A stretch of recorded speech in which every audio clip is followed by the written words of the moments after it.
Hello, welcome back future doctors and engineers. तो क्या हाल चाल है दोस्तों आप लोगों के। और आज हम बात करने वाले हैं यार this is the lecture number 2। Okay, जहां पर मैं डिस्कशन करने वाला हूं उसमें इलास्टिसिटी का जो कंसेप्ट है ना, जो लेक्चर नंबर 1 हमने पढ़ा था उसमें सारे बेसिक फॉर्मूला बेसिक कंसेप्ट कहीं ना कहीं हमने डिस्कस कर लिए थे। ओके, सो लेक्चर नंबर 2 में all the type of problem हम देखेंगे और जो रिमेनिंग सारे कॉन्सेप्ट है वो हम डिस्कस करने वाले हैं मस्त तरीके से। तो सबसे पहले स्टार्टिंग करता हूं मैं स्ट्रेस और स्ट्रेन का जो ग्राफ होता है ना, उससे रिलेटेड किस टाइप के क्वेश्चन आ सकते हैं और किस तरीके से आप उसको हैंडल कर सकते हो, बॉस क्या क्या कंसेप्ट है। उसके बाद बात करेंगे जब हम किसी वायर को स्ट्रेच करते हैं by applying some tensile force और उसकी जो लेंथ है वो किसी अमाउंट से इंक्रीज कर जाती है तो कितनी एनर्जी वो स्टोर कर लेता है। उस पर डिपेंडेंट जो मोस्ट इंपॉर्टेंट कंसेप्ट माने जाते हैं उनकी डिस्कशन करने वाले हैं। उन पर डिपेंडेंट बहुत डिफरेंट वैरायटी के क्वेश्चन करने वाले हैं और भी कुछ एडिशनल क्वेश्चन आज यहाँ पे हम डिस्कस करने वाले हैं। तो बढ़िया तरीके से मचा डालेंगे, साथ में मिलके फोड़ डालेंगे बॉस। बढ़िया तरीके से सीखेंगे, अपने सारे कंसेप्ट उनको अप्लाई करेंगे। जिस भी टाइप के क्वेश्चन हमारे एग्जाम में इस पर्टिकुलर टॉपिक से आते हैं हर क्वेश्चन की डिस्कशन हमने यहाँ पे करनी है। ठीक है, तो स्टार्ट करें बॉस ये मिशन। आज की कहानी मेरी जुबानी, तो साथ में मिलकर स्टार्ट करते हैं। Okay, so let's begin. तो देखो यार, स्ट्रेस स्ट्रेन ग्राफ सबसे पहले मैं यहाँ पे डिस्कस करने वाला हूँ इन डिटेल। और इससे जो क्वेश्चंस आ सकते हैं वो किस किस टाइप के क्वेश्चंस आते रहते हैं क्वेश्चन। आप बस देखते जाए क्या है कहानी। आपके नीट में और जेईई मेंस के एंट्रेंस एग्जाम में किस कैटेगरी क्वेश्चंस आते हैं, किस टाइप के क्वेश्चंस आते हैं, वो सारे उस कैटेगरी वाइज मैं यहाँ पे डिस्कस करने वाला हूँ। कंसेप्ट भी यूज करेंगे और फिर क्वेश्चंस उसके साथ साथ सॉल्व करेंगे, तो मजा आने वाला है। तो धीरे धीरे हम बहुत बढ़िया तरीके से सारे कंसेप्ट को कवर अप कर रहे हैं, उनके डिपेंडेंट क्वेश्चंस कर रहे हैं। बस एक दोस्तों मेहरबानी आपने करनी है कि आपने लॉट ऑफ क्वेश्चंस आपने सॉल्व प्रैक्टिस करनी है। जितने ज्यादा न्यूमेरिकल आप सॉल्व कर सकते हैं उतने ज्यादा क्वेश्चंस आपने सॉल्व करने हैं। ये थोड़ा सा आपको रिक्वेस्ट है यार, ठीक है। वो मेहनत आप करते रहना, उसकी प्रैक्टिस आप करते रहेंगे। Okay, so come on. तो मैं बात कर रहा हूं स्ट्रेस स्ट्रेन ग्राफ। पहले इसकी बात करेंगे, एनर्जी की बात फिर उसके बात करने वाले हैं, ठीक है।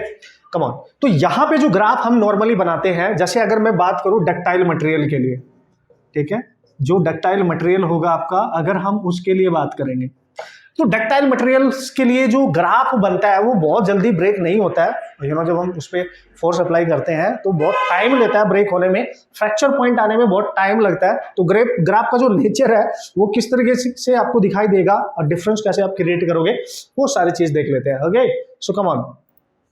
तो लेट्स सी, यहाँ पे एक चीज आपने ध्यान देनी है बॉस।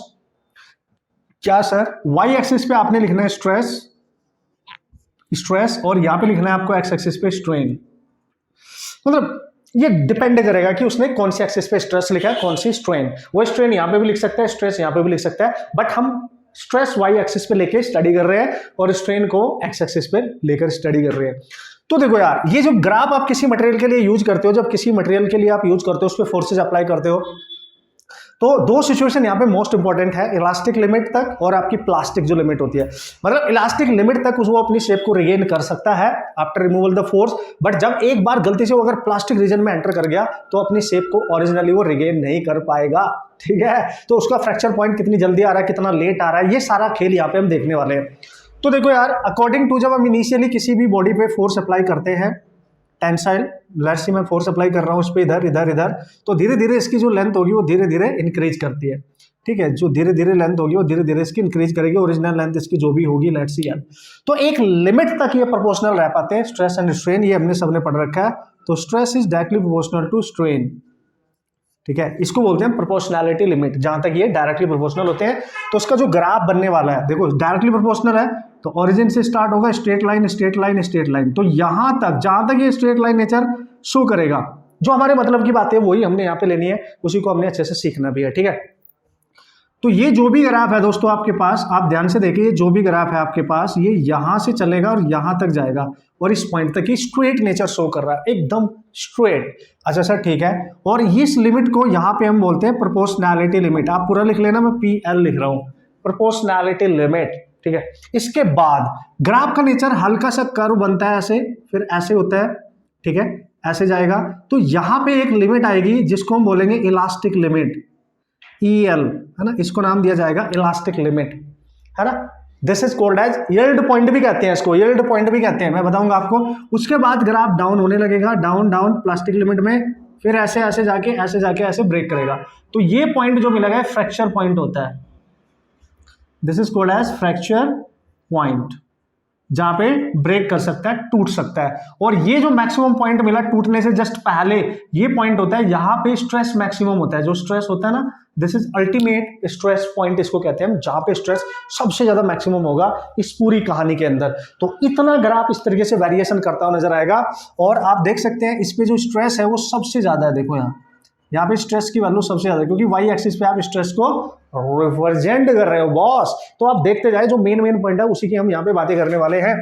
और ये इलास्टिक लिमिट है, मतलब इससे पहले का जितना भी रीजन है ये इलास्टिक रीजन है। इलास्टिक रीजन मतलब इतने रीजन में अगर ग्राफ रहेगा तो ये अपनी शेप को रिगेन कर सकता है। बट इसके बाद जैसे आप बात करोगे ना, इलास्टिक लिमिट के बाद ये जितना भी रीजन है ना दोस्तों, ये वाला, यहां पे क्या होता है ना, यहाँ पे स्ट्रेन अचानक ही ज्यादा हो सकती है बाय अप्लाइंग स्ट्रेस। जब आप स्ट्रेस की बात करोगे, यानी लो स्ट्रेस पे हाई स्ट्रेन यहाँ पे हो सकती है आफ्टर दिस पॉइंट है ना। एट लो स्ट्रेस स्ट्रेन यहाँ पे मोर आपको देखने को मिलेगी, स्ट्रेन मोर आपको देखने को मिलेगी। कम स्ट्रेस पे ज्यादा स्ट्रेन, मतलब ये जो प्रोपोर्शनैलिटी की लिमिट है वो एकदम ब्रेक हो जाती है। तो यहाँ पे अगर कम स्ट्रेस आप अप्लाई कर रहे हो तो उस पर स्ट्रेन ज्यादा मिल सकती है आपको।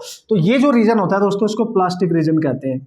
दिस इज प्लास्टिक रीजन, ठीक है। इस रीजन में जो भी आएगा ये सब प्लास्टिक रीजन है इस साइड में। ओके, सो हमारा मेन पॉइंट ऑफ इंटरेस्ट क्या है सर, यहाँ पे लिमिट ऑफ प्रोपोर्शनैलिटी। आप ध्यान से देखिए, इलास्टिक रीजन है, अगर इस लिमिट से इसको मैं मान लू ओ, इसको ए, इसको बी, इस पॉइंट को मान लो सी और इसको मान लो डी, डी पे फ्रैक्चर हो जाएगा, वो वायर जो भी होगा टूट जाएगा, ठीक है। मैक्सिमम स्ट्रेस उसके पास सी पॉइंट पे होगा, उसके बाद जरा सा और स्ट्रेस बढ़ाओगे तो टूट जाएगा, ठीक है। तो यहाँ पे वो ऐसी अपनी सिचुएशन को बना लेता है कि वो रिगेन नहीं कर सकता शेप को इस पर्टिकुलर रीजन में। तो this is for ductile type of material, जितने भी होंगे उनमें इस टाइप का नेचर देखने को मिलेगा कि हर लिमिट वहां पे देखने को मिलती है, proportionality, elastic limit, maximum stress point and the fracture point. Clear है। तो अब देखो यहाँ पे ये आपकी इलास्टिक लिमिट है बॉस, ये जो थोड़ा सा नेचर कर्व बन रहा है ये इलास्टिक लिमिट है आपके, ठीक है, जहां तो वो शेप को रिगेन कर सकता है। और इसी पॉइंट को हम यील्ड पॉइंट भी कहते हैं, इसका यील्ड पॉइंट, इलास्टिक लिमिट को यील्ड पॉइंट का नाम भी दिया गया है। बट हम जो कैलकुलेशन करेंगे, देखो यहां पे देखो लिमिट ऑफ प्रोपोर्शनैलिटी है, प्रोपोर्शनैलिटी लिमिट ए से परपेंडिकुलर ड्रॉप करो, क्योंकि ये स्ट्रेट नेचर यहां तक बना रहे हो, ये एंगल निकालो उसका थीटा, ठीक है। तो उसकी स्लोप निकालो tan थीटा, और ये परपेंडिकुलर, ये बेस, तो परपेंडिकुलर पे आपका स्ट्रेस है तो ये आपको स्ट्रेस देगा, और बेस पे आपका क्या है, ये स्ट्रेन, तो ये आपको स्ट्रेन देगा। तो स्ट्रेस ओवर स्ट्रेन याद करो, देखो यहीं से निकाल सकते हो आप, stress is equal to strain, और यहां पे आएगा आपका जब लेंथ इंक्रीज करती है तो यंग मॉडुलस, तो स्ट्रेस ओवर स्ट्रेन, तो y आ जाएगा आपका stress over this is your strain. तो here you can write that is y, यानी आपका गामा जिसको आप मान सकते हो, ठीक है। तो यहाँ पे जो गामा आ रहा है वो टेंजेंट ऑफ थीटा के इक्वल आ रहा है, मतलब simply you can say gamma is directly proportional to tangent of theta. मतलब उसकी स्लोप के अकॉर्डिंग हम बता सकते हैं कि उस मटेरियल का यंग मॉडुलस क्या होगा। उसकी स्लोप कैलकुलेट कर लो, उसका यंग मॉडुलस आपको पता चल जाएगा। अगर आपने कंपेयर कराना है बिटवीन डिफरेंट मटेरियल्स, तो भी आप बता सकते हो किसका यंग मॉडुलस ज्यादा होगा और किसका यंग मॉडुलस बहुत कम होने वाला है, ये भी आप बता सकते हो, नो प्रॉब्लम एट ऑल, ठीक है। तो आपको स्लोप कैलकुलेट करना है, जो भी स्लोप आएगी उससे आप यंग मॉडुलस की रिलेशनशिप बना सकते हो, बता सकते हो, कोई टेंशन वाली बात नहीं है, ठीक है। तो ये डक्टाइल मटेरियल्स के लिए आपको देखने को मिलेगा इस तरीके का बिहेवियर। सारी चीजें आपके सामने है, सब कुछ आपको यहाँ पे नेचर वाइज पता चल जाएगा, कोई टेंशन नहीं है बॉस, ठीक है। तो y, यानी ये जो y बोल रहा हूं मैं इसको, जो गामा बोल रहा हूं मैं इसको, this is your young modulus, आप इसको याद रखें, दिस इज यंग्स, और ये हम ऑलरेडी पढ़ चुके हैं, ठीक है। This is your Young's modulus, no problem. मतलब after all you can say कि from the graph of stress versus strain graph we can calculate the slope of this graph, and that slope will give us the Young modulus of this particular given graph. But remember, यहाँ पे y axis पे stress होना चाहिए और x axis पे आपका strain होना चाहिए बॉस। और अगर आपने ग्राफ को इस तरीके से बना दिया, देखो इधर लिख दिया स्ट्रेन और इधर लिखा आपने स्ट्रेस, और फिर से आपने ग्राफ को बनाया इस तरीके से, समथिंग लाइक दैट, तो ये जो आपको यहाँ पे प्रोपोर्शनैलिटी लिमिट बनेगी, अब ये बनेगी टेंजेंट ऑफ थीटा, और परपेंडिकुलर पे अब स्ट्रेन है तो स्ट्रेन आएगा और नीचे आएगा स्ट्रेस, और ये तो रिवर्स हो गया, मतलब स्ट्रेन अपॉन स्ट्रेस, ये तो 1 बाई यंग मॉडुलस होगा। तो यहाँ पे जो यंग मॉडुलस आ रहा है वो 1 बाई tan थीटा आ रहा है, आप देख सकते हैं अब ये इनवर्सली डिपेंड कर रहा है क्योंकि आपने कोऑर्डिनेट चेंज किया, इधर स्ट्रेन किया है उधर स्ट्रेस किया है। इस बात का आप ख्याल रखेंगे जब वो न्यूमेरिकल बनाने की कोशिश करेगा तो कैसे कैसे किस तरह से क्वेश्चन आ सकते हैं वो सब मैं डिस्कशन करूंगा, उसकी आप टेंशन ना लें, ठीक है। बस आप देखते रहे बेहतरीन तरीके से, और जितने भी इंडिविजुअल ग्राफ हो सकते हैं उन सबकी हम बात करेंगे दोस्तों। इस बात का आप ख्याल रखें। Ductile material, tensile type of material you can से, okay, tensile type of material you can से। तो ये डक्टाइल के लिए मैंने देख लिया, ग्राफ में जो मेन पॉइंट थे वो मैंने देख लिया, no problem at all, okay. तो ये इशू आप जल्दी से ग्राफ देख लेते हैं, दो इंपॉर्टेंट मटेरियल के और देखते हैं क्योंकि इन पे डिपेंडेंट क्वेश्चन पूछे जा सकते हैं बॉस, तो आपको हर सिचुएशन को अंडरस्टैंड करना आना चाहिए, ठीक है। तो अब हम बात करेंगे ब्रिटल मटेरियल के लिए। तो ये क्या है sir? Brittle material, okay boss. तो यार ब्रिटल मटेरियल में क्या करते हैं सर? ब्रिटल मटेरियल का मतलब जो जिनमें प्लास्टिक जो रीजन होता है ना, मतलब टूटने से पहले वो ज्यादा नहीं खींचते हैं, तुरंत चटक जाते हैं, तुरंत टूट जाते हैं। मतलब प्लास्टिक रीजन बहुत मिनिमम होता है, उसमें इलास्टिसिटी जो रीजन होता है, इलास्टिक रीजन, उसकी इलास्टिक लिमिट आने के बाद थोड़ा सा और अगर आप फोर्स अप्लाई करेंगे तो टूट जाएंगे। जस्ट लाइक कांच होता है आपका, कांच ग्लास, उस पर आप पत्थर फेंक के मारो फटाक, तो वो फटाक से चटक जाता है, टूट सकता है, चटक जाता है, ठीक है। इस टाइप की सिचुएशन आप देख सकते। एक कास्ट आयरन होता है, कास्ट आयरन आपने नाम सुना है नहीं सुना है मेरे को पता नहीं है, बट वो जो रॉड होती है जो उस आयरन की, उस टाइप की आयरन की, कास्ट आयरन की बनी होती है, वो खिंचती नहीं है, बहुत ज्यादा खिंचती नहीं है टूटने से पहले, वो तुरंत टूट जाती है, फटाक ऐसे तुरंत चटक जाएगी, तुरंत टूट जाएगी, ठीक है। तो ब्रिटल मटेरियल की पहचान आप कैसे करेंगे ग्राफिकली? ध्यान से देखो। मान लिया कहीं पे ग्राफ बना है, इधर बना है स्ट्रेस, यहाँ पे लिखा हुआ है स्ट्रेस, और इधर बना हुआ है बॉस स्ट्रेन। तो कैसे बनाना है सर? देखो सेम वैसे ही जाएगा जाएगा जाएगा, प्रोपोर्शनैलिटी लिमिट, उसके बाद इलास्टिक लिमिट, उसके बाद ये तुरंत टूट जाएगा यहीं पे। तो ये इलास्टिक लिमिट है, प्रोपोर्शनैलिटी लिमिट है, लेट्स ये प्रोपोर्शनैलिटी लिमिट है, इलास्टिक लिमिट है, ये फ्रैक्चर पॉइंट आ गया तुरंत ही, तुरंत ये ऐसे जाके ऐसे नहीं जाएगा, तुरंत टूट जाएगा। देखो तो इससे पहले इलास्टिक रीजन है और इसके बाद इतना सा जो रीजन है, इतना सा एरिया है, ये एरिया दर्शा रहा है आपका दिस इज प्लास्टिक रीजन। तो प्लास्टिक रीजन, तो इसका मतलब क्या पता चल रहा है आपको? जो ब्रिटल मटेरियल होते हैं डक्टाइल मटेरियल के कंपैरेटिवली, सो डक्टाइल मटेरियल मतलब सर कैसे, जब हम उसको तोड़ेंगे, just wait wait wait a minute, तो इसमें जो इलास्टिसिटी है ना, इसको अगर मैं मोड़ दूं, देखो मैंने मोड़ दिया, बिल्कुल मोड़ दिया सर, ठीक है, मोड़ दिया। अब ये अपनी शेप को रिगेन कर लेगा वापस, है ना, बिल्कुल। इसमें कोई यहाँ पे स्ट्रेचेस नहीं पड़ेंगे, मतलब किसी तरीके के कोई भी निशान यहाँ पे नहीं पड़ेंगे, और ये इसको आप थोड़ा थोड़ा से करो, बिल्कुल सीधा हो गया। फिर और मोड़ो उसको, और फिर और फोर्स अप्लाई करो एक्सटर्नली, तो जहां से मुड़ रहा है ना, जिस पॉइंट से मुड़ रहा है, यहाँ पे इसके इंटरनल स्ट्रेस क्रिएट हो गए होंगे, जिस पॉइंट से मुड़ रहा है, और मोड़ दे, देखो कितना ज्यादा मोड़ दिया मैंने, कितना ज्यादा फोर्स अप्लाई कर दिया, फिर से रिगेन कर रहा है अपनी शेप को, मतलब अभी तक अपनी इलास्टिक लिमिट में है ना, अपनी शेप को रिगेन कर रहा है। लेकिन अगर मैं और ज्यादा फोर्स इस पे अप्लाई करूंगा और ये यहीं से टूट जाएगा, टूटेगा तो नहीं, अभी तो नहीं टूटेगा, बट इसमें एक तरीके से स्क्रैचेस पड़ जाएंगे, मतलब निशान पड़ जाएंगे, और उसके बाद और फोर्स लगाऊंगा तो इतनी जल्दी नहीं टूटेगा, तो मेरे को ऐसे ऐसे करना पड़ेगा इसको तोड़ने के लिए, बार बार। ओ शिट, देखो ये बन गया निशान, ठीक है।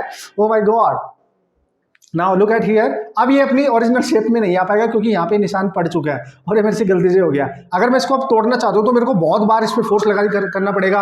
इसको आपने देखना, अपने घर पे वायर लेना, आप उसको ऐसे ऐसे करके तोड़ना, ऐसे ऐसे, तो बहुत टाइम लगेगा टूटने में। वो डक्टाइल मटेरियल की तरह ट्रीट करेंगे हम उसको, मतलब जो टूटने से पहले खींचे, मतलब आसानी से नहीं टूटे। लेकिन अगर आपने किसी फोर्स पे ऐसे फोर्स अप्लाई किया किया किया और वो तुरंत टूट गया, उसके 2 पीस बन गए, वो ब्रिटल होता है, वो जल्दी टूट जाता है, उसमें प्लास्टिक रीजन बहुत छोटा सा होता है, बात खत्म, ठीक है। तो ये आपने ध्यान रखना है। तो बॉस देखो ये प्रैक्टिकल हो चुका है और ये बेंड भी हो चुका है। अभी अपनी शेप को ओरिजिनली रिगेन नहीं कर पाएगा क्योंकि यहाँ पे निशान पड़ चुके हैं। ऐसा ही होता है, ठीक है। जब हम किसी चीज़ पे फोर्स अप्लाई करते हैं, मान लें एक रॉड है मेरे पास ऐसे, और मैं इस पर आप फोर्स अप्लाई कर रहा हूँ इधर से भी, ठीक है, तो ये यहाँ से टूट रही है, तो ऐसे ऐसे थिन होती चली जाती है, ऐसे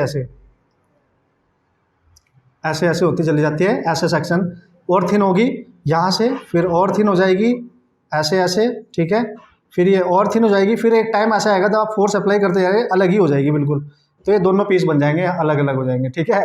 तो ये यहाँ से क्रैक हो रही है, यहीं पे आपके इंटरनल फोर्सेस भी क्रिएट हो जाएंगे अंदर को, ठीक है। तो अगर फोर्स आप बाहर को लगा रहे हैं तो उसके अपोजिट यहाँ पे फोर्सेस क्रिएट हो जाएंगे। तो इस तरीके से इसमें ये चीज आपको देखने को मिलेगी। ब्रिटल मटेरियल खींचने से पहले ही, मतलब उनपे ज्यादा आपको खींचने की जरूरत नहीं है, टूट जाते हैं, है ना, ब्रिटल होते हैं।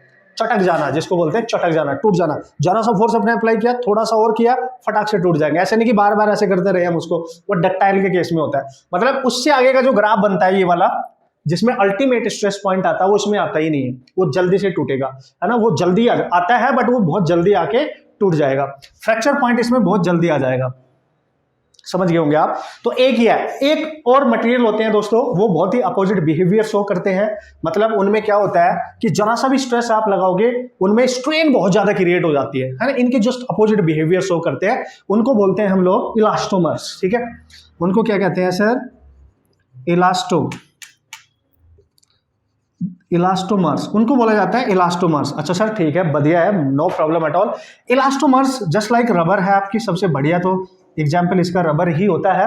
रबर आप लेना, उसको तोड़ना, तो वो खींचेगी थोड़ा ही, ठीक है, वो खींचती ही नहीं है, उसमें कोई प्लास्टिक रीजन होता ही नहीं, उसमें प्लास्टिक रीजन आएगा ही नहीं, उसमें आप तोड़ेंगे क्रैक होने लगेगी तुरंत और फिर टूट जाएगी। ठीक है, तो ये जस्ट बिल्कुल अपोजिट बिहेवियर शो करते हैं। इसका जो ग्राफ है इंपॉर्टेंट है, पूछा जा सकता है, स्ट्रेस वर्सेस स्ट्रेन। तो आप इसको बनाएंगे तो ये बिल्कुल ऐसे दिखाई देगा, ऐसे ऐसे ग्राफ। तो इसमें क्या होता है कि कम, देखो स्ट्रेन, देखो थोड़े से स्ट्रेस पे कितनी ज्यादा स्ट्रेन है, ये ज्यादा है और ये कम है। यहां पे देखो ये स्ट्रेस कम है लेकिन ये स्ट्रेन ज्यादा है। मतलब जब भी हम इलास्टोमर्स की बात करेंगे, सो वेरी लार्ज स्ट्रेन, है ना, शो करता है ये at small stress. Small stress पे बहुत ज्यादा स्ट्रेन ये रिप्रेजेंट कर देता है। और no plastic region at all for these type of materials, no plastic region. और ग्राफ भी देख लो किस तरीके का बना है इसका, इसमें कोई प्लास्टिक रीजन आपको दिखाई देने को नहीं मिलेगा। तो ग्राफिकल अगर क्वेश्चन आएंगे तो इजीली आप अंडरस्टैंड कर सकते हो इन टेक्निक का यूज करके मस्त तरीके से। तो दोस्तों इतना सफिशिएंट है आपके लिए, इससे ज्यादा आपको करने की यहाँ पे कोई जरूरत है भी नहीं। मैं क्वेश्चन बताऊंगा आपको, जब क्वेश्चन करेंगे किस किस टाइप के क्वेश्चन आते हैं, उनको सॉल्व करने की क्या टेक्निक होती है, उसी के अकॉर्डिंग आपके कंसेप्ट और बढ़िया से बिल्ड हो जाएंगे। तो कोई प्रॉब्लम वाली बात है ही नहीं बॉस। ठीक है, so come on, so here we go. और हमने ये देख लिया जल्दी से बेहतरीन तरीके से बॉस। ठीक है, अब मैं एनर्जी की बात कर लेता हूं, उसके बाद एक दो इंपॉर्टेंट फॉर्मूलाज होते हैं, उनको आपको याद ही रखना होगा, लर्न करना होगा, उसकी हम बात करेंगे, जिस पे डायरेक्ट फॉर्मूला बेस्ड क्वेश्चन आ सकते हैं। फिर भाई डिफरेंट टाइप के जो क्वेश्चंस होते हैं ना, आज मजा आने वाला है, उन सारे क्वेश्चंस को मैं क्रैक कराने वाला हूं। इस पर्टिकुलर टॉपिक से कितने डिफरेंट टाइप के क्वेश्चन आ सकते हैं। वैसे तो अभी तक हिस्ट्री की अगर बात करी जाए, बहुत ज्यादा उतने क्वेश्चंस नहीं आए हैं, बट जितने भी आए हैं इंपॉर्टेंट है, उसी कैटेगरी में क्वेश्चन पूछे जा सकते हैं further. Okay, come on. Okay boss, so here we go and this is our next concept, जिस पे डिपेंडेंट लास्ट ईयर से देखा गया है, नॉट लास्ट ईयर से, 2-3 साल से पिछले देखा जा रहा है कि लगातार इस डिपेंडेंट कंसेप्ट पे क्वेश्चंस पूछे जा रहे हैं। तो किस किस टाइप के क्वेश्चंस आ सकते हैं, कंसेप्ट क्या है in reality, how you can solve the problem based on this concept, वो आपको सिखाने वाला हूं बढ़िया तरीके से, मस्त तरीके से। पहले आप देखिए क्या है इसकी कहानी। तो इसको हमने सॉल्व करना है एक्चुअली में। अगर आपके डिफरेंट कैटेगरी क्वेश्चंस आएंगे तो आपको कंसेप्ट क्लियर होगा, तो आप क्वेश्चंस को क्रैक कर सकते हैं, कोई टेंशन वाली बात है ही नहीं बॉस। ठीक है, so come on. Elastic potential energy in a stretch wire, है ना, जो वायर होगा उसको आप स्ट्रेच कर रहे हो, खींच रहे हो पकड़ के। ठीक है, इस तरीके से समझो। तो कैसे सर? देखो सपोज करो गाइस, मेरे पास इनिशियली एक वायर है, ठीक है सर, इसका जो एरिया ऑफ क्रॉस सेक्शन है वायर का ए, मतलब पाई आर स्क्वायर लिख सकते हो, और इसकी जो इनिशियल लेंथ है ओरिजिनली दैट इज एल। अभी हमने इस पे कोई फोर्स अप्लाई करा ही नहीं। अब हम इसको एक टेंसाइल फोर्स लगाएंगे, मतलब सर इसको खींचने वाला जो इसको नीचे खींचेगा, तो यार वायर है, जस्ट आप कोई भी नॉर्मली एक वायर ले लो, उसको खींचेंगे तो हो सकता है उसकी लेंथ थोड़ी सी बढ़ जाए। तो जो आप फोर्स अप्लाई कर रहे हो, उसकी जो लेंथ में चेंज हो रहा है, तो आप एक तरीके से वर्क कर रहे हो उसकी लेंथ को चेंज करने के लिए। तो वो जो वर्क डन है वो एक तरीके से उसकी इलास्टिक पोटेंशियल एनर्जी में स्टोर हो जाता है। और आप जो फोर्स अप्लाई करते हो अगेंस्ट द इंटरनल फोर्सेस जो होते हैं, इंटर एटॉमिक जो फोर्सेस होते हैं, उनके अगेंस्ट करते हो, जिसकी वजह से स्ट्रेस बनता है कि नहीं? Yes, come on. कैसे सर? देखो initially there is no force, initially यहां पे कोई फोर्स एक्ट नहीं कर रहा है, नो फोर्स एट ऑल, है ना। तो अब क्या करेंगे सर? देखो मान लिया दोस्तों आपने इसके इस क्रॉस सेक्शन पे एक फोर्स अप्लाई किया है, इस पे एक फोर्स अप्लाई किया और हल्का सा आपने डिस्प्लेसमेंट दिया, जरा सा, बिल्कुल देखो इतना सा डिस्प्लेसमेंट दिया। मान लिया डिस्प्लेसमेंट है डी वाई, है ना, स्मॉल डिस्प्लेसमेंट, वाई डायरेक्शन में वायर लिया है तो हमने डी वाई मान लिया, आपकी मर्जी है, आप एल मानो या आप एल मान लो, डी एल, छोटी सी लेंथ इसकी चेंज हो गई, मान लिया। ओरिजिनल लेंथ तो आपको पता ही है इसकी कितनी है, ओरिजिनल लेंथ एल है, और ये जो स्मॉल चेंज हुआ है ये डी एल है। अगर आपको दिखना चाहिए वैसे तो ठीक है, स्मॉल चेंज इन लेंथ है ना, ये एक्सटेंशन है, but this is small extension, length में इतना एक्सटेंशन हुआ है आफ्टर अप्लाइंग द फोर्स। जब मैंने इसके ऊपर अप्लाई किया कोई टेंसाइल फोर्स और इसके एरिया पे फोर्स अप्लाई किया, तो फोर्स अपॉन एरिया, तो इस पे मैंने अप्लाई किया टेंसाइल टाइप का स्ट्रेस, टेंसाइल स्ट्रेस मैंने यहाँ पे अप्लाई करा है। और चूंकि लेंथ में चेंज हो रहा है, इसका यंग मॉडुलस कुछ ना कुछ होगा, दैट इज गामा। वाई जिसको मैं बोल देता हूँ डायरेक्ट, ठीक है। सो कम ऑन, सो ये टेंसल स्ट्रेस। अच्छा सर क्या करना है, तो यार ऑब्वियस है यार, देखो हम जब फोर्स अप्लाई करके किसी चीज में फोर्स अप्लाई करते हैं उसमें डिस्प्लेसमेंट हो जाए तो वर्क डन तो बनता है ना बॉस, वर्क डन तो बनता है। फोर्स आप डाउन डायरेक्शन में लगा रहे हो, डिस्प्लेसमेंट भी डाउन हो रहा है, तो एंगल तो इनके बीच में जीरो ही है। देखो ना, फोर्स भी नीचे को लग रहा है और डिस्प्लेसमेंट भी डीएल भी नीचे को हो रहा है, फोर्स भी नीचे, दोनों के बीच में एंगल कितना, जीरो। और स्मॉल डिस्प्लेसमेंट है तो small work done force into displacement into cos of theta, small work done है ना। टोटल वर्क डन अगर निकालना है और आप चाहते हो कि ये जो डिस्प्लेसमेंट हो रहा है ये किसी पर्टिकुलर लेंथ तक हो जाए, मान ले इतना डिस्प्लेसमेंट हो गया और इसकी एक्स्ट्रा लेंथ इंक्रीज कर गई स्मॉल एल से, this is the total extension जो भी हुआ है, this is the total extension जो हम चाहते हैं, ठीक है। ये आपका फाइनल एक्सटेंशन है जो हम चाहते हैं उसमें करना, इतना उसमें एक्सटेंशन करना। चेंज इन लेंथ यार, है ना, इसको आप मान लो delta is equal to L, है ना, change in length, original length में जो चेंज आया है आपका वो इतना करना चाहते हैं, उसके लिए वर्क डन हमें निकालना है, ठीक है। सो कम ऑन, तो you have to integrate this both side, तो ये W आपका बन जाएगा और F की वैल्यू आपको पुट करनी पड़ेगी, cos 0 है यहाँ पे, cos 0 1 होता है, तो F इंटू DL आ जाएगा। और कहाँ से कहाँ तक, जब वो कोई फोर्स नहीं अप्लाई किया था तो no change at all, L initially 0 था, आफ्टर सम टाइम आपने फोर्स अप्लाई किया तो ये L तक बढ़ गया, तो 0 से L तक लेके जाना है, ठीक है, क्योंकि स्मॉल डिस्प्लेसमेंट डीएल था आपका, स्मॉल चेंज जो किया था, फिर हमने एल तक लेके जाना उस चेंज को। चलो भाई एफ निकाल लो, देखो हमें पता है यंग मॉड्यूलस होता है स्ट्रेस ओवर स्ट्रेन, तरीका बता रहा हूं भाई, ये डेरिवेशन नहीं है, एक तरीके से कंसेप्ट है, तरीका है। अगर क्वेश्चन किसी भी टाइप का आएगा ये अप्रोच आपने अप्लाई करना और easily you can solve the problem, कोई टेंशन नहीं है बॉस, ठीक है। तो क्या करेंगे सर, यंग मॉड्यूलस स्ट्रेस होता है फोर्स ओवर एरिया और स्ट्रेन क्या होती है sir, change in length over original length, ठीक है सर। यहां से हमें फोर्स चाहिए, हमें यहां पुट करना है ना। चलो बस, तो चेंज इन लेंथ कितनी है इसमें, डेल्टा एल, कितना एक्सटेंशन किया आपने, डेल्टा एल में स्मॉल एल, है ना, इतना एक्सटेंशन आपने कर दिया है। तो यहां से फोर्स निकालो तो कितना आ रहा है, देखो वाई है जी, और डेल्टा एल ओवर ए इंटू एल, ठीक है, ओके। नहीं, ए ऊपर मल्टीप्लाई हो जाएगा और नीचे केवल एल रहेगा, और डेल्टा एल की जगह आप लिख देंगे वाई ए स्मॉल एल ओवर एल, यह आ गया आपका फोर्स, ये फोर्स यहाँ पुट करो, ठीक है। तो जब यहाँ पे आप पुट करोगे इसको तो इंटीग्रेशन 0 से एल जाएगा, Y A over L, L into D L, और ये वैल्यू कांस्टेंट, इसको बाहर ले लेंगे आप, तो जो वर्क डन बनेगा इसको स्ट्रेच करने के लिए by the length of L, इतनी एल को चेंज करने के लिए वाई ए बाहर ले लो ओवर ओरिजिनल। तो दोस्तों एल की पावर 1 है, इसका इंटीग्रेशन करोगे स्क्वायर हो जाएगा, तो एल स्क्वायर बाई 2, और लिमिट तो आपको पता ही है 0 से एल ही रहेंगी। तो as it is you can write this is the work done, है ना, half gamma A L square by 2 into L, ये बन गया आपका वर्क डन। यानी इस वायर को स्ट्रेच करने के लिए by the amount of small L, उसकी लेंथ में स्मॉल एल का चेंज लाने के लिए आपको इतना वर्क डन करना पड़ेगा। सो this is the work done which is stored in the form of elastic potential energy, इतना तो याद रख सकते हो ना यार बॉस, ठीक है। यही वो वर्क डन है जो उसको खींचने के लिए जो हमने करा है, उसकी पोटेंशियल एनर्जी जो होती है इलास्टिसिटी की वजह से उसकी फॉर्म में स्टोर हो जाता है, बात खत्म। और यंग मॉड्यूलस यहाँ पे यूज हो रहा है, क्योंकि यंग मॉड्यूलस हम यूज करते हैं जब लेंथ में चेंज होता है, जब वॉल्यूम में चेंज होता है तो बल्क मॉड्यूलस यूज करते हैं, और जब शेप या साइज में उसके चेंज हो जाता है तो हम शेयर मॉड्यूलस का यूज करते हैं जब एंगुलर स्ट्रेन बनती है, ठीक है। तो यहाँ पे यंग मॉड्यूलस की बात करेंगे। अब इसके different different category, different different form में इसको कन्वर्ट करेंगे, नो प्रॉब्लम एट ऑल, मस्त तरीके से आप एक्सप्लेन कर सकते हो। मेन स्टैंडर्ड कंसेप्ट मैंने आपको पहले बताना था कि how we can calculate the work done, समझ गए लॉजिक। और ये जो फोर्स हम अप्लाई कर रहे हैं this is the variable type of force, तब जाके हमने इसको इंटीग्रेट करा है, ठीक है, तब जाके हमने इसको इंटीग्रेट करा है इस तरीके से, ओके।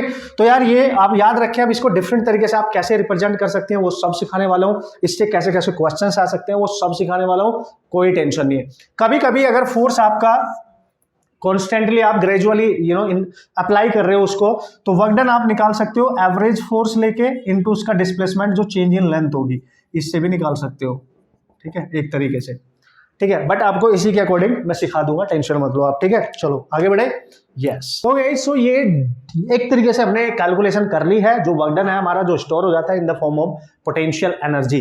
तो इस घपलू को हम यू लिख सकते हैं, पोटेंशियल एनर्जी, टोटल एनर्जी जो स्टोर होगी, टोटल। तो भाई ये किसके टर्म्स में आ रही है सर, यंग मॉड्यूलस के। तो इसको और बेहतरीन तरीके से कैसे लिख सकते हैं सर, यंग मॉड्यूलस ओवर 2 लिखो। अब देखो ये है चेंज इन लेंथ, ठीक है। अगर मैं यहाँ पे लेंथ से मल्टीप्लाई कर दूं, नीचे भी एक लेंथ से, ओरिजिनल लेंथ से मल्टीप्लाई कर दूं, तो क्या होगा देखो।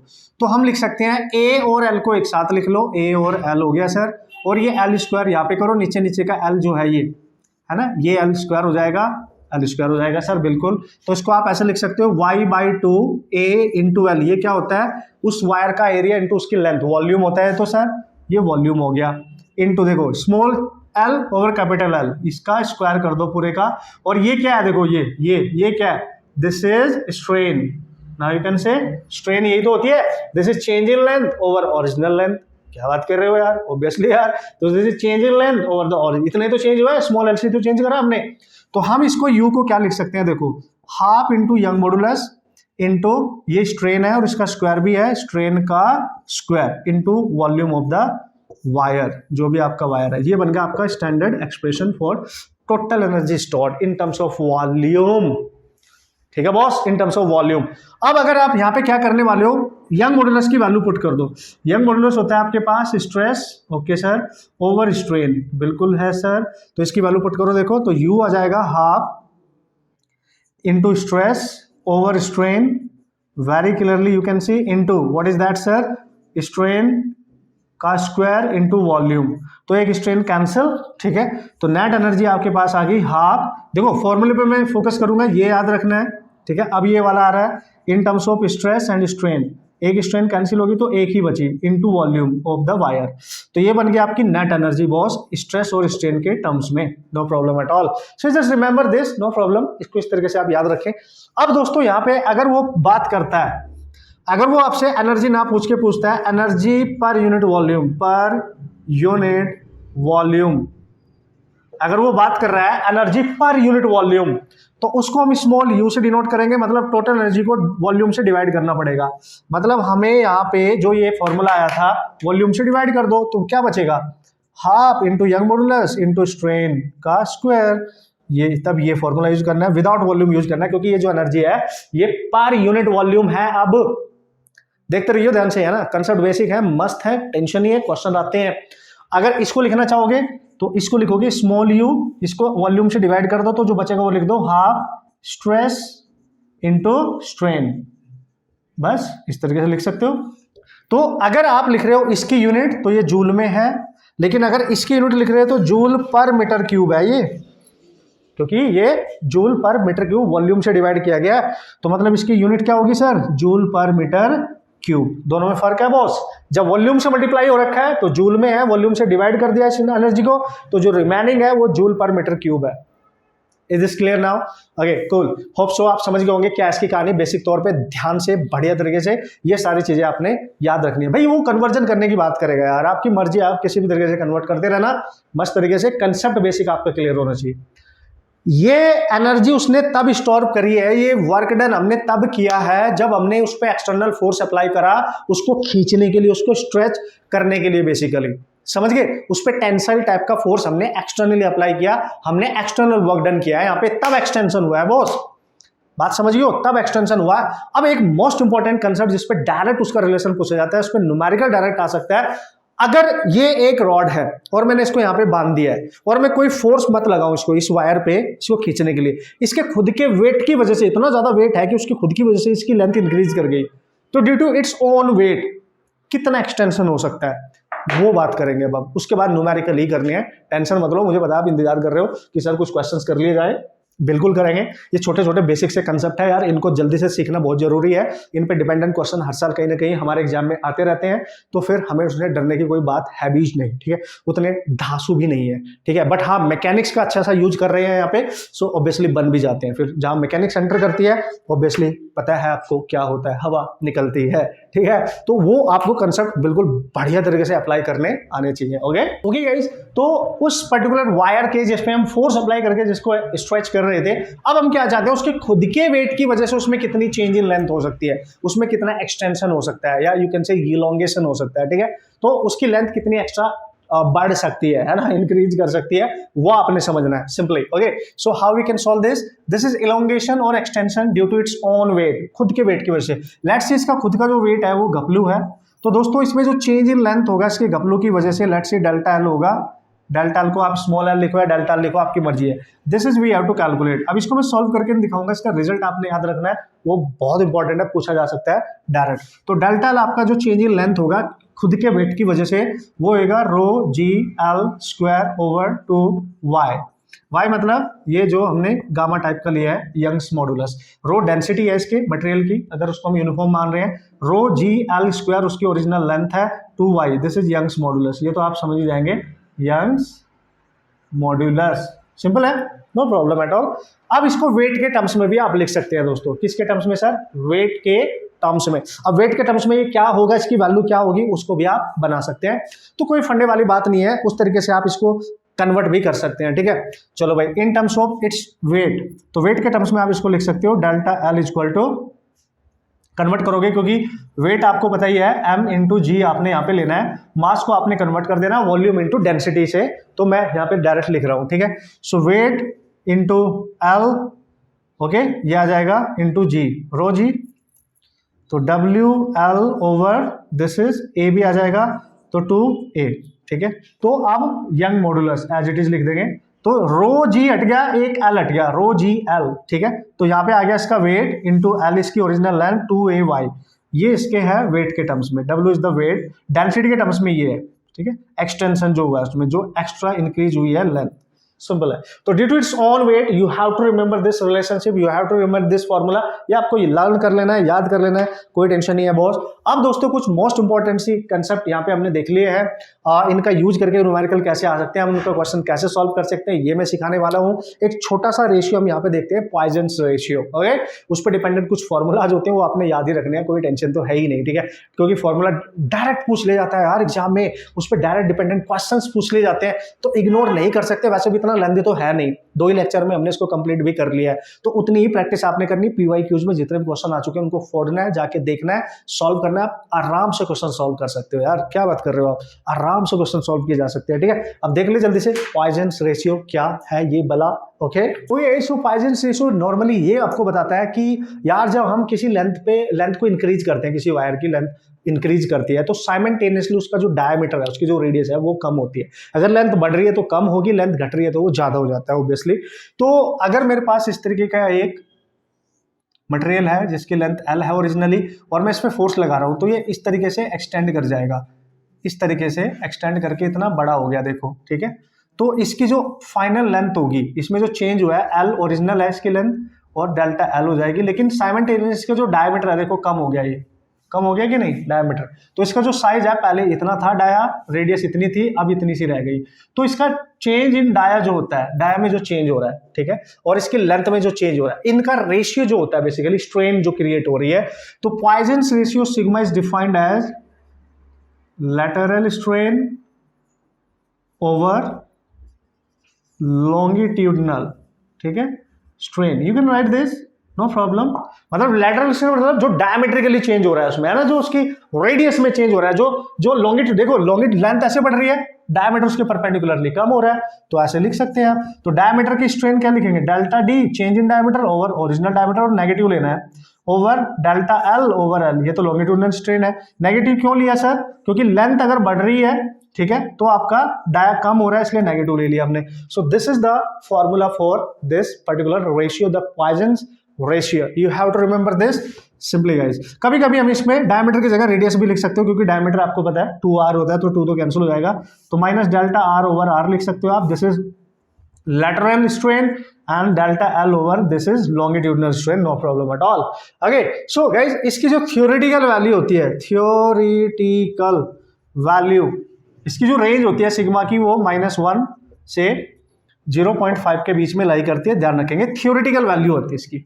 लेकिन अगर प्रैक्टिकल वैल्यू की बात करें, जो प्रैक्टिकली यूज होती है, प्रैक्टिकल वैल्यू क्या होती है इसकी, पॉइजन्स रेशियो की, वो 0 से 0.1 के बीच में लाई करती है। ये आप कभी कभी पूछ लेता है रेंज, तो ध्यान देना क्या पूछ रहा है, प्रैक्टिकल रेंज पूछ रहा है या थियोरेटिकल वैल्यू पूछ रहा है, उसकी कहां से कहां तक वेरी करती है। तो पॉइजन्स रेशियो -1 से 0.5 तक जाता है, और प्रैक्टिकल में 0 से 0.5 यानी पॉजिटिव में ही रहता है सिंपली। तो जस्ट रिमेंबर दिस वन। अब इससे रिलेटेड, पॉइजन्स रेशियो से रिलेटेड बहुत इंपॉर्टेंट कुछ एक्सप्रेशन होते हैं जो आपको याद रखने, आपने पढ़े भी होंगे, यहाँ पे याद रखने पड़ेंगे, डिराइव नहीं करेंगे। हाँ, उनका यूज होकर डायरेक्ट वो फॉर्मूले पूछे जा सकते हैं, पूछा गया है एक बार, ठीक है, और उन पे डिपेंडेंट न्यूमेरिकल डायरेक्ट आ सकते हैं। तो फॉर्मूला याद होगा तो क्वेश्चन होगा, नहीं तो नहीं होगा। और आपको उधर फॉर्मूला बेस्ड बहुत क्वेश्चंस आते हैं, you have to remember all the important expression, the formulas. लिख दूं मैं जल्दी से? ओके, आपकी परमिशन हो तो मैं लिख दूं बॉस?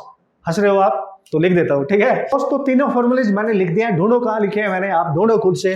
देखो इधर मैंने यहाँ पे लिख दिया है। So what is that sir? देखो दिस फर्स्ट रिलेशन, इसको आप ध्यान से देखो। जब भी वो न्यूमेरिकल में बात करेगा पॉइजन रेशियो की, यंग मॉडुलस की और बल्क मॉडुलस को रिलेट कराने की, समझ जाना ये रिलेशन यूज होगा, ठीक है। तो गामा क्या है सर? यहाँ पे यंग्स मॉडुलस है, बढ़िया है सर। और ये के क्या है? बल्क मॉडुलस है। के की जगह कभी कभी वो बी भी लिख सकता है, तो आप समझ जाएंगे बल्क मॉडुलस है। फॉर्मूला इन सबका आपको पता होता है। And sigma is the obviously Poisson's ratio, okay, this is sigma. So this is the relationship between young modulus, bulk modulus and sigma. अब सेकंड फॉर्मूला क्या बता रहा है आपको? ये वाला देखो, इसको ध्यान से अगर आप देखो सेकंड फॉर्मूले को, यंग मॉडुलस, लेकिन ये मॉडुलस ऑफ रिजिडिटी है ईटा, और ये सिग्मा है। तो ये रिलेशनशिप है between Young modulus, modulus of rigidity, या you can say shear modulus, and this is Poisson's ratio. अब ये फॉर्मूला देखो थोड़ा सा टिपिकल है याद करने के लिए, बट याद करना पड़ेगा क्योंकि ऑलरेडी आ भी चुका है एग्जाम के अंदर। आप ध्यान से, इंपॉर्टेंट है, और इन पे डिपेंडेंट डायरेक्ट न्यूमेरिकल आ सकते हैं, ध्यान से। तो ये फॉर्मूला किसके बीच में है? यंग मॉडुलस, के एंड ईटा केवल, इसमें सिग्मा नहीं है, पॉइजन्स रेशियो उसमें नहीं है। सो ये क्या होता है? 9 by Young modulus equal to 1 by K bulk modulus plus 3 by eta, that is shear modulus.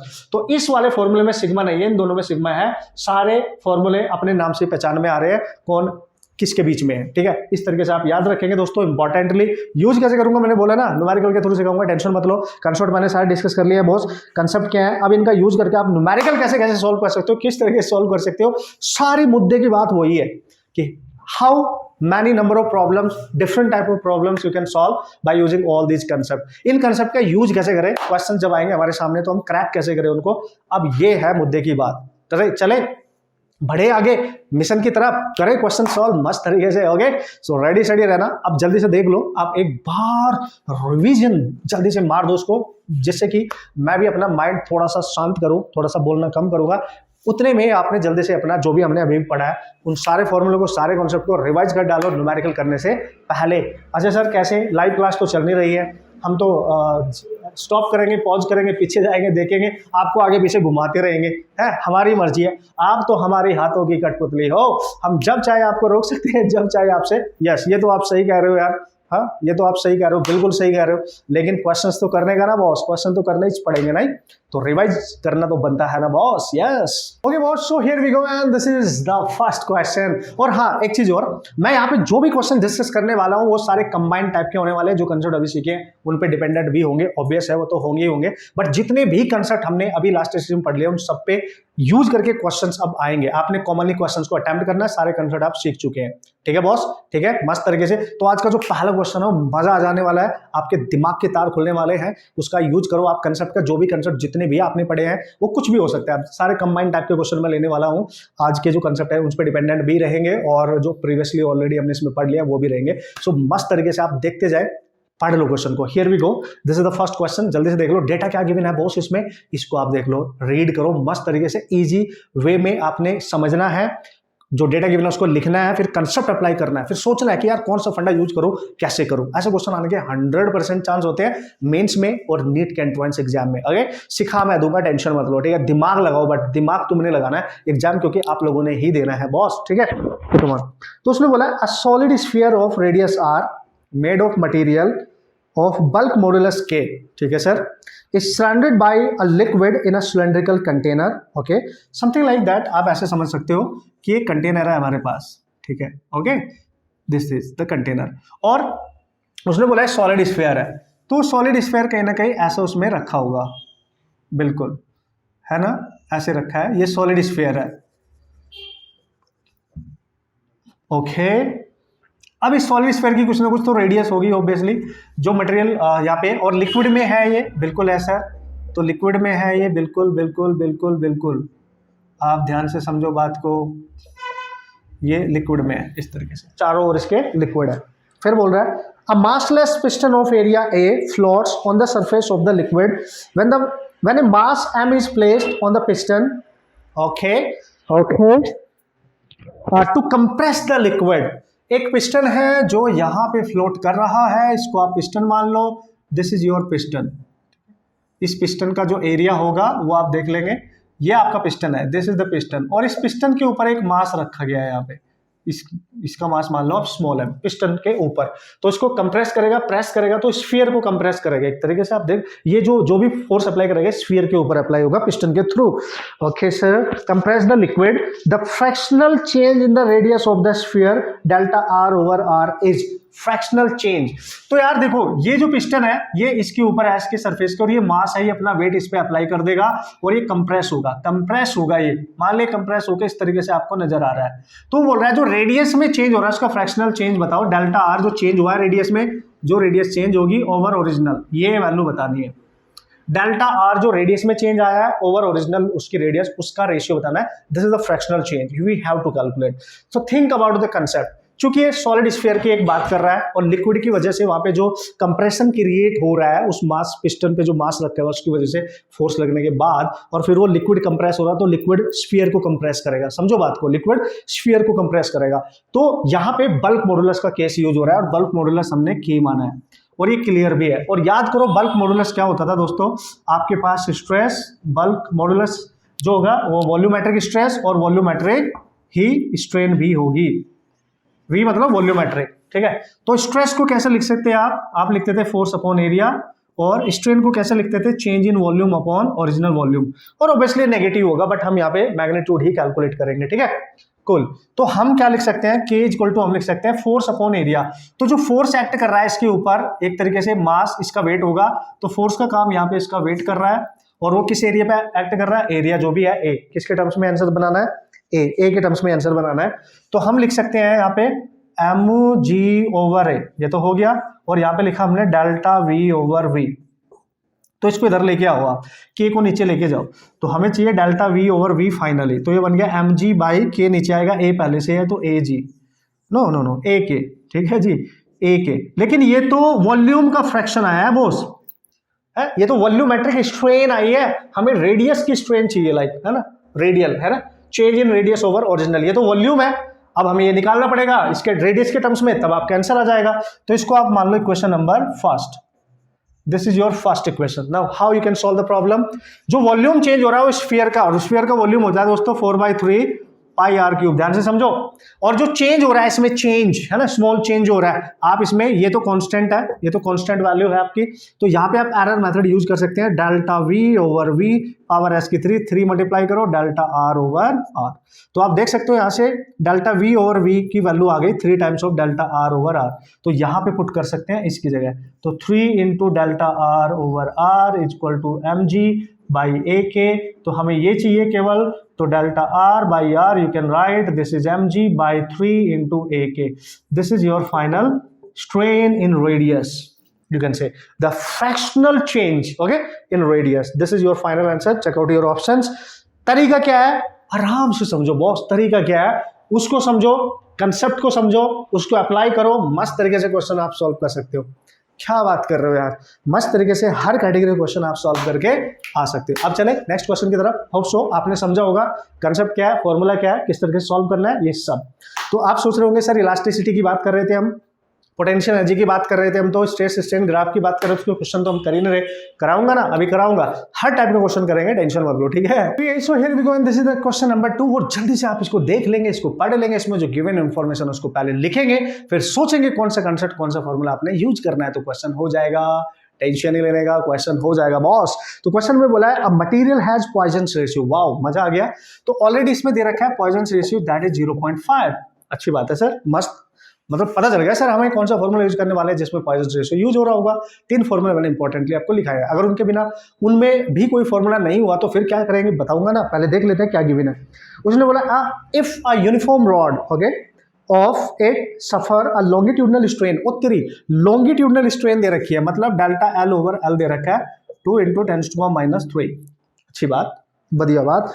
And then find the percentage change in its volume, ला percentage change in its volume, percentage change in its volume आपको चाहिए, volume मतलब sir जब percentage change निकालना हो तो change in volume निकालो, original volume into 100 से मल्टीप्लाई करो, ये निकालना है बेसिकली। तो दोस्तों यहाँ पे एक तरीके से यंग मॉड्यूलस की डायरेक्ट बात नहीं करिए, बल्क मॉड्यूलस की डायरेक्ट बात नहीं करिए। सो यहाँ पे ये फॉर्मूला आप डायरेक्ट यूज करोगे, इसको लिख लेना, फॉर्मूला लिस्ट में नोट कर लेना, वेरी इंपॉर्टेंट। अगर इस टाइप का क्वेश्चन आता है तो डायरेक्ट यूज करो, टाइम बचेगा कैलकुलेशन करने के लिए, आपको डिराइव नहीं करना पड़ेगा। तो जब भी कभी चेंज इन वॉल्यूम पूछे, उसका फ्रैक्शन चेंज पूछे, यानी डेल्टा वी ओवर वी, ये होता है delta L over L into 1 minus 2 sigma. Direct you can use this formula and you can solve this problem, this type of problem directly you can use this formula. Clear है? और अगर percentage निकालना है चांदी मेरे, तो पहले निकालो ना, 100 से मल्टीप्लाई कर देना। तो देखो ये है relationship between the fraction change in volume and the fraction change in length, यानी longitudinal strain and volumetric strain, एक तरीके से समझ गए, ऐसे याद रखना। तो delta V by V equal to, ये आपको दे रखा है कितना सर, 2 इंटू 10⁻³ 1 माइनस 2, सिग्मा कितना है सर, सिग्मा है 0.5, तो ये तो 2 इंटू 5 1 हो गया। तो यार ये तो दुनिया ही लुट चुकी है, ये तो 1 हो गया और ये कैंसिल हो गया, तो ये तो 0 आ गया, यानी डेल्टा वी फ्रैक्शन चेंज 0, तो 100 से मल्टीप्लाई करो, जब किसी से भी करो इसमें अब, तो ये तो 0% आएगा आंसर। ठीक है, तो this answer is 0% finally. Cool, तो you have to remember this formula directly दोस्तों। इस टाइप की सिचुएशन होगी और चेंज इन वॉल्यूम पूछेगा, अगर उसका फ्रैक्शन चेंज पूछेगा, then you can use this relationship directly. Cool, समझ गए होंगे आप लॉजिक क्या है। अब चलते हैं नेक्स्ट क्वेश्चंस की तरफ, मजा आने वाला है, हर टाइप का, हर कैटेगरी क्वेश्चन हम यहाँ पे डिस्कस करने वाले हैं boss. Okay boss, so here we go, this is ultimate type of question, मान सकते हैं आप बेहतरीन क्वेश्चन। जितने भी कंसेप्ट आपने पढ़ लिया, आप उनका कहीं ना कहीं रैंडमली आप यूज कर रहे हो कि कैसा भी क्वेश्चन आ जाएगा तो आपको सॉल्व करना आना चाहिए। इस कैटेगरी क्वेश्चन मेंस में, नीट में पूछे जाते रहते हैं, तो दैट्स व्हाई आपने इन पे फोकस करना है। Okay man, come on. So क्या है सर, क्वेश्चन की शक्ल तो दिखा दो। वैसे डायग्राम मैंने यहाँ बना दिया, क्वेश्चन को आप रीड कर ले, उसमें भी डायग्राम आपको गिवन है, नो प्रॉब्लम एट ऑल। तो उसने बोला यार, अ 2 blocks of mass m and 2m, okay, are connected as shown in the figure, connected through a wire of breaking stress। ये जो वायर है जिनके थ्रू इसको लटकाया गया पुल्ली की हेल्प से, देखो ये वायर, देखो पुल्ली की हेल्प से, तो इस वायर का जो ब्रेकिंग स्ट्रेस है, मतलब ब्रेकिंग स्ट्रेस का मतलब होता है, ठीक है, इसका ब्रेकिंग स्ट्रेस का मतलब होता है भाई मैक्सिमम कितना स्ट्रेस है वो बियर कर सकता है टूटने से जस्ट पहले, है ना, वरना उसके बाद वो टूट जाएगा, तो वो है F0। और स्ट्रेस आपको पता ही है चांदे मेरे, स्ट्रेस क्या होता है, फोर्स अपॉन एरिया। तो हमें यहाँ से फोर्स निकाल लेंगे, स्ट्रेस इनटू एरिया से, ठीक है। और स्ट्रेस आपको दे रखा है breaking, that is F0 into area होता है πr²। तो ये आ गया आपका फोर्स। अब फोर्स क्या होगा सर, यहाँ पे ध्यान से समझेंगे बॉस, फोर्स क्या होगा, ठीक है। तो क्या है सर, देखो आगे पढ़ लेते हैं क्वेश्चन में क्या बोला है। ओके, तो उसने बोला है in the question the maximum radius of wire, okay, the maximum radius of wire and no wire to be use such that wire may not break. ये वायर ना टूटे, तो बताओ उस वायर की जो रेडियस है मैक्सिमम कितनी होनी चाहिए कि ये ना टूटे। ये जो वायर है ना, इसकी रेडियस पूछ रहा है, तो यार वो तो यहाँ से निकल जाएगी, अगर फोर्स पता चल जाए तो मजा आ जाएगा यार, है कि नहीं, निकाल डालेंगे यार हम इसको, ठीक है। तो आंसर किसके टर्म्स में किया है, रेडियस निकालनी है, अच्छी बात है सर, कर लेंगे, कोई दिक्कत नहीं, स्ट्रेस वाले फॉर्मूले से हो जाएगा। अब ये फोर्स पे डिपेंडेंट है, सब कुछ आंसर आ जाएगा अगर फोर्स निकालो। देखो अब आपको पता है दोनों मास को एक ही वायर से हैंग कराया गया है, तो इसका जो वेट होगा डाउन होगा 2 mg और इसमें टेंशन होगा ऊपर को, और इसका वेट होगा डाउन mg और इसमें टेंशन होगा ऊपर को। इसका मतलब जो टेंशन है वही तो फोर्स है भाई, जो टेंशन है वही तो फोर्स है ना, वही फोर्स का काम करेगा यहाँ पे। तो हम टेंशन इन द स्ट्रिंग निकाल लेते हैं। याद करो न्यूटन लॉ ऑफ मोशन में जब एक स्ट्रिंग के साथ 2 मास हैंगिंग पोजीशन पे होते थे तो फोर्स आप tension in the string direct निकालते थे 2 m1 m2 over m1 plus m2 into जी वाले फॉर्मूले से। एफबीडी बनाने की जरूरत नहीं है, डायरेक्ट फॉर्मूला यूज कर सकते हो। और टेंशन का मतलब आपका फोर्स है ये F, तो 2 मास m इंटू 2m इंटू जी, ठीक है, ओवर 3m हो जाएगा, ठीक है, m से एक m कैंसिल, तो F आ गया दोस्तों 4mg/3। इतना फोर्स है, यहाँ पटक डालो आपका आंसर बन जाएगा। तो ये फोर्स की जगह पुट कर दो, 4mg/3 equal to F0 πr², radius आपने निकालनी है, तो ये आएगा 4mg/3 πf0। तो रेडियस दोस्तों आ गई, पूरे को अंडर रूट में लिख सकते हो, 4mg/3 πf0। This should be the maximum radius. इस रेडियस पे अगर आप रखोगे तो वो वायर टूटेगा नहीं, ठीक है, वो वायर टूटेगा नहीं ब्रेकिंग स्ट्रेस की वजह से। Okay, so this must be the value and this is the way to solve this type of problem. यार वो कुछ भी करके दे सकता है, इनकी न्यूमेरिकल वैल्यू दे सकता था, 2 kg 4 kg 2 kg 1 kg कुछ भी दे सकता था। तो आपने करने का तरीका समझना है। तो स्ट्रेस वाले फॉर्मूले से फोर्स निकालना है, और फोर्स टेंशन होता है, सॉल्व कर सकते हो आप, कोई टेंशन नहीं है। होप सो गाइस आप समझ गए होंगे क्या इसकी कहानी, मेरी जुबानी किस तरीके से आपने क्वेश्चन सॉल्व करना है ये आपको पता चल गया होगा। अब चलते हैं नेक्स्ट ऑफ क्वेश्चंस, और कितने डिफरेंट कैटेगरी क्वेश्चन है। ग्राफ वाले भी तो बचे हैं यार, वो ग्राफ वाले भी क्वेश्चन करने हैं। इलास्टिसिटी जो एनर्जी है, एनर्जी वाला कोई भी क्वेश्चन अभी तक हमने डिस्कस नहीं किया, वो भी तो करना है यार। यस यार, कम ऑन। ओके दोस्तों, देखते हैं नेक्स्ट क्वेश्चन क्या है यार हमारी आज के इस लिस्ट में। ओके, और जैसे मैंने आपको बोला हर क्वेश्चन से एक बेहतरीन कंसेप्ट आपका क्लियर होगा। अब जितने भी क्वेश्चन मैं यहाँ पे डिस्कस करने वाला हूँ, all they are related to this current जो भी अभी हमने कंसेप्ट पढ़ा है उसके डिपेंडेंट जो क्वेश्चन है वो किस तरीके से पूछे जा सकते हैं, आप उसको किस तरीके से कंसेप्ट यूज करके सॉल्व कर सकते हो, जल्दी से देखने वाले मस्त तरीके से। तो यार देखो, क्वेश्चन में बोला गया है कि 5 metre long wire is fixed. Question को पढ़ेंगे पहले, उसमें डेटा जो गिवन है उसको लिखेंगे। वेरी इंपॉर्टेंट, हर क्वेश्चंस की एक अपनी इंपॉर्टेंट होती है जब हम डिस्कस करते हैं, और उसी पे डिपेंडेंट कहीं ना कहीं सारे PYQs में क्वेश्चंस पूछे जाते रहते हैं। इस बात पे आप बिल्कुल फोकस रखेंगे। ओके, सो क्या बोला है sir, a 5 metre long wire is fixed to a ceiling. Okay, तो एक वायर है जो 5 मीटर का है और बिल्कुल इसको फिक्स किया गया है यहां पे, और इसकी जो ओरिजिनल लेंथ है दोस्तों है 5 मीटर। ये क्वेश्चन में दे रखा है already. Okay sir, a weight of 10 kg hung at the lower and, मतलब इस एंड पे कोई वेट आपने लटका रखा है, दैट इज 10 kg।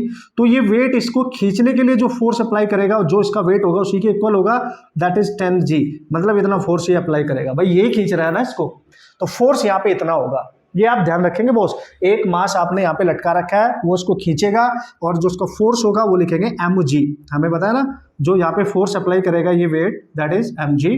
तो ये यहाँ पे 10 × G आपने लेना है, ठीक है। ओके, सो अब वो क्या बोल रहा है कि अब ये जो लटका हुआ वायर है ये ग्राउंड से कुछ, मान ली ग्राउंड है 1 मीटर की डिस्टेंस पे है कुछ, हमें इससे कोई मतलब नहीं है, बस उसने उसकी पोजीशन बता दी है कि ये भाई 1 मीटर के डिस्टेंस पे ऊपर लटका रखा है। वो बोल रहे थे wire was elongated by 1 mm। इसकी वजह से वायर में जो चेंज लेंथ हुआ है वो 1 mm है, जिसको आप 10⁻³ मीटर लिख सकते हैं। तो चेंज इन लेंथ जो आया है, यानी जो इलोंगेशन हुआ है उसमें, वो इतना हुआ है यार। पता चल गया यार, चेंज इन लेंथ भी दे दिया आपको यार, फोर्स भी आपको पता चल गया यार, ओरिजिनल लेंथ भी आपको पता। देखते हैं क्या पूछ रहा है। The energy stored in the wire due to stretching. ये स्ट्रेचिंग जो हुई है, मतलब ये जो लेंथ चेंज हुई है, इसकी वजह से जो एनर्जी स्टोर्ड है, यू निकालना है in the wire in this stretching. तो energy stored in the wire, how we can calculate. याद करो, जब हमने एनर्जी निकालनी टोटल, तो हम कैसे क्वेश्चन को बनाते थे। तो हमने जो सबसे पहला एक्सप्रेशन मैंने लिखा था, वेरी इंपॉर्टेंट, YAL², यही था, ओवर 2 × L। ये फॉर्मूला मैंने लिखा था।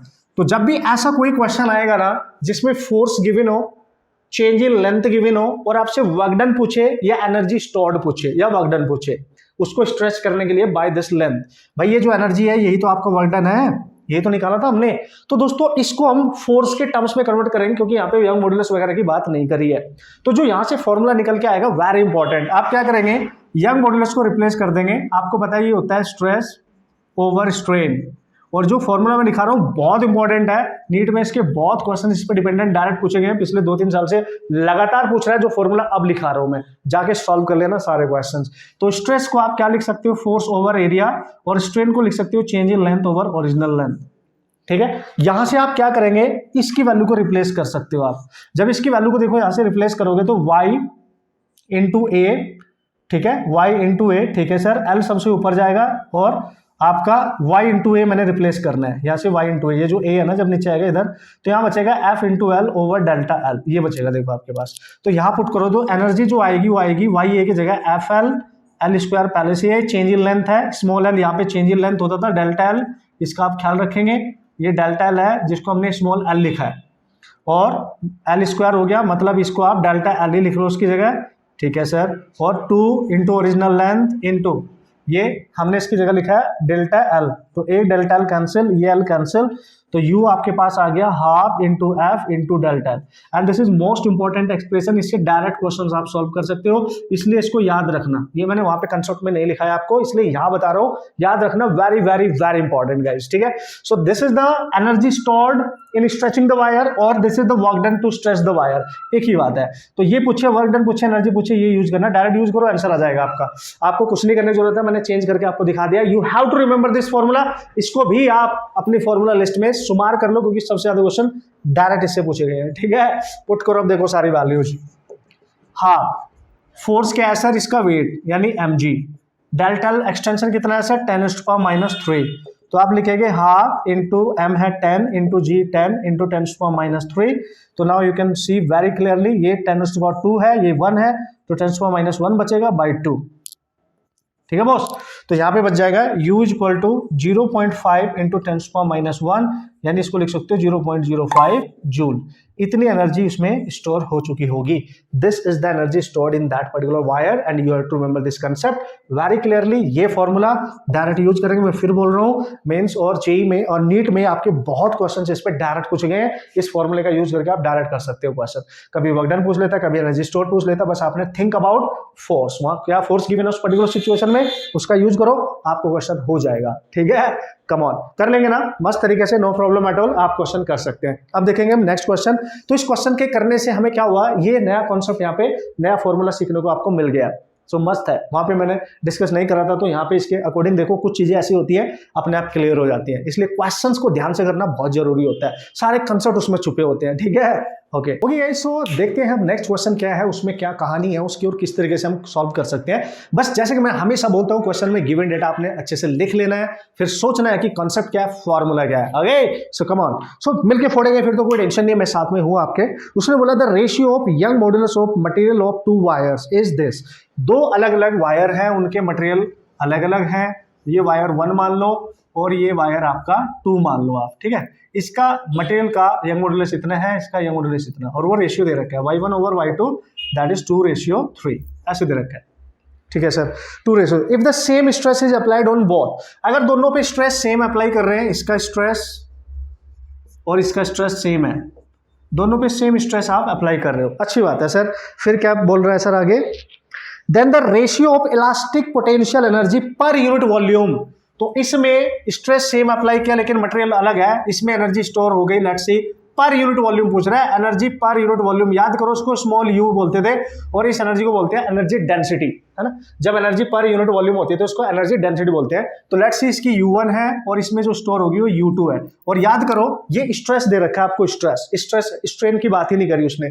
तो याद करो हमने U को निकाला था half into stress into strain, last में एक फॉर्मूला जो हमने निकाला था वो ये निकाला था अभी, है ना।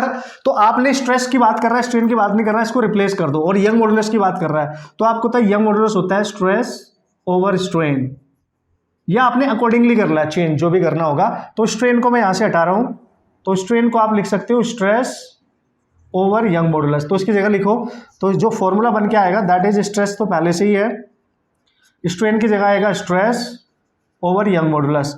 तो देखो यू इक्वल टू आ गया हाफ इंटू स्ट्रेस और इसका होल स्क्वायर ओवर वाई। तो यंग मॉड्यूलस यहाँ पे इस तरीके से ये स्ट्रेस और यंग मॉड्यूलस के टर्म्स में फॉर्मूला बन गया, कभी कभी पूछ भी लिया जाता है, इंपॉर्टेंट है, ठीक है।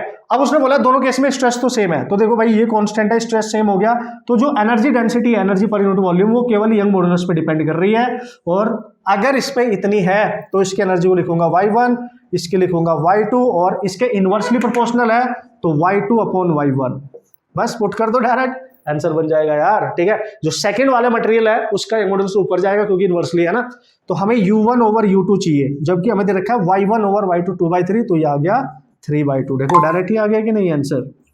कंसेप्ट बस आपको बनाना आना चाहिए, कंसेप्ट का यूज करना आना चाहिए, then you can solve the problem, no problem. Yes, मस्त बात है ये तो, you can solve the problem, no problem. Okay, अब एक लास्ट क्वेश्चन आज के दिन का हम यहाँ डिस्कस करने वाले हैं दोस्तों, उस टाइप के क्वेश्चंस भी बहुत जरूरी है, आपके एग्जाम में पूछ ले जाते हैं, तो दैट्स व्हाई आपको पता होना चाहिए। Okay so here we go, this is the last question, जल्दी से आप देख ले क्या है इसमें, इस टाइप के क्वेश्चन अगर आएंगे तो आप कैसे सॉल्व करके आएंगे, ये भी आपको यार पता होना चाहिए अच्छे से। देख लो क्वेश्चन में डायग्राम दे रखा है, और लोड वर्सेस एलोंगेशन, मतलब जो उसका फोर्स वहां पे अप्लाई कर रहे होंगे आप, जो लोड अप्लाई कर रहे होंगे और उसमें कितना एलोंगेशन हो रहा है, उसमें जो चेंज इन लेंथ है उसके वर्सेस डायग्राम है, मैंने यहाँ लिख दिया डेल्टा, यहाँ पे लिखा उसका लोड, है ना, सिंपल है, force versus change in length, ऐसे समझो, ठीक है। उसने बोला the load versus elongation graph for 4 different wires, ये जो ग्राफ बने हैं ABCD, ये 4 अलग अलग वायर के लिए है, ऑफ द सेम मटेरियल, सबका यंग मॉड्यूलस सेम है, सबका YA equal to YB equal to YC equal to YD, सबका यंग मॉड्यूलस सेम है, ठीक है। 4 वायर है, सबका यंग मॉड्यूलस आपका सेम है। Okay, the thickest wire is represented by the line, मतलब इसमें सबसे जो थिकेस्ट वायर होगा थिकेस्ट वायर कौन सी लाइन के थ्रू रिप्रेजेंट कर, क्या इस लाइन का ए वायर जो है वो थिकेस्ट है, या ये वाला, या थिकेस्ट मतलब जो सबसे मोटा होगा, है ना, मोटा का मतलब जो थिकेस्ट है, थिकेस्ट का मतलब जिसकी आर मोर होगी, यानी जिसकी रेडियस सबसे ज्यादा होगी, ऐसे समझो। थिन होता जिसकी रेडियस कम होती, थिन मतलब पतला है, थिक मतलब मोटा, रेडियस ज्यादा, समझ गए। तो इस हिसाब से आपने क्वेश्चन को सॉल्व करना है। अब दोस्तों आप ध्यान से देखेंगे कंसेप्ट क्या है। यंग मॉडुलस क्या होता था, force over area over delta L over L. तो यंग मॉडुलस को आप लिखोगे F into L over area into delta L. हमारे को दे रखा है लोड वर्सेस डेल्टा एल, ठीक है, कुल। अच्छा सर ठीक है जी, बढ़िया है जी सर, ठीक है। तो एफ इंटू डेल्टा एल, और यंग मॉडुलस सबका सेम हो गया, ठीक है सर, ठीक है। अब हमारे पास बचा है, और क्या बोला है उसने, और बोला है सेम मटेरियल है, ठीक है, थिकेस्ट वायर की वो बात कर रहा है, बाकी कोई टेंशन ही नहीं है। तो उसकी जो लेंथ वगैरह होगी वायर्स की वो भी सेम ही रहने वाली है। तो यहां पे अगर आप ध्यान से देखो, मुझे एफ की और डेल्टा एल की जरूरत है। तो अगर मैं एफ वर्सेस डेल्टा एल की चेकिंग करूंगा तो यह आ जाएगा वाई ए डेल्टा एल अपॉन एल। ये सेम है लेंथ और एरिया तो मैटर करेगा, और डेल्टा एल इसके टर्म्स में हमने देखना है, ठीक है, इसके टर्म्स में हमने देखना है। अब देखो आप ध्यान से किस तरीके से आप इसको बना सकते हो। ये इसका फोर्स है, फोर्स ये रहा, यहाँ पे लोड जो लिखा हुआ है ये इसका फोर्स है। तो यार एरिया ये रहा, और ये इसकी चेंज इन लेंथ है एक तरीके से। अगर आप ध्यान से देखेंगे यहाँ पे, तो हमने अगर इसकी बात करूं, देखो ये यहाँ पे कट कर रहा है, इसकी बात करूंगा यहाँ पे कट कर रहा है, इसकी बात करूंगा तो यहाँ पे कट कर रहा है, इसकी बात करूंगा यहाँ पे। तो सबसे कम इलोंगेशन डेल्टा डी के पास है, देखो उस सबसे ज्यादा डेल्टा ए के पास इलोंगेशन है, और सबसे ज्यादा लोड इसके पास ही है, ठीक है। सबसे ज्यादा जो लोड है, जो फोर्स है वो इसके पास है, और सबसे ज्यादा इलोंगेशन आपका ए के पास है। तो सबसे ज्यादा स्ट्रेचिंग ए में हो रखी है, सबसे कम फोर्स उसमें लग रहा है। अगर इसके फोर्स की बात करेंगे, लोड सबसे कम है, स्ट्रेस सबसे ज्यादा, इसमें डेल्टा एल सबसे ज्यादा हो रखा है, चेंज सबसे ज्यादा हो रखा है लेंथ में, तो सबसे कम इसका है। आप देखो ध्यान से, है ना, फोर्स और इसके टर्म्स में आपने करना है। तो वाई को हटा दो, एल को हटा दो, इन्हीं की बात कर रहे हैं ना, बाकी किसी की बात नहीं कर रहा है, ठीक है। इनको आप हटा सकते हो, ठीक है। ओके बॉस, तो यहां से आप क्या करो, जिनमें रिलेशन बनाना चाहते हो वो देख लेते हैं। तो हम ये देखेंगे किसमें इलोंगेशन सबसे ज्यादा हो रहा है, ठीक है, और उसी के हिसाब से आप रेडियस में रिलेशन बनाएंगे, क्योंकि हमने कहीं ना कहीं रेडियस को रिलेट करना है। तो मैं क्या कर रहा हूं, यहां से एरिया निकालता हूं। तो एरिया कितना आएगा सर आपके पास, F into L by Y into delta L, ठीक है।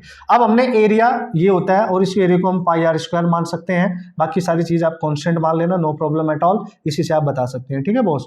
तो यहाँ आ जाएगा F over Y into delta, और ये तो पहले से ही सेम हो गया, ठीक है। लेंथ को इसको भी अगर मैं सेम मान लूँ और ये कांस्टेंट मान लूँ, ठीक है, वैसे तो अलग अलग है, ठीक है। तो आर स्क्वायर को आप डायरेक्टली ओवर डेल्टा एल लिख सकते हो। अब देखो जिसका डेल्टा एल सबसे कम होगा उसकी रेडियस सबसे ज्यादा आ रही होगी, आप बहुत बेहतरीन तरीके से क्लियरली देख सकते हो। तो सबसे कम डेल्टा एल किसका है, डी वाले का है, ओ डी, इस वाली लाइन का है, सबसे कम डेल्टा एल इसका है। तो सबसे कम तो इसकी रेडियस सबसे ज्यादा, तो थिकेस्ट वायर की अगर वो बात करेगा वो ओडी लाइन रिप्रेजेंट कर रही है थिकेस्ट वायर को, आप क्लियरली समझ सकते हैं।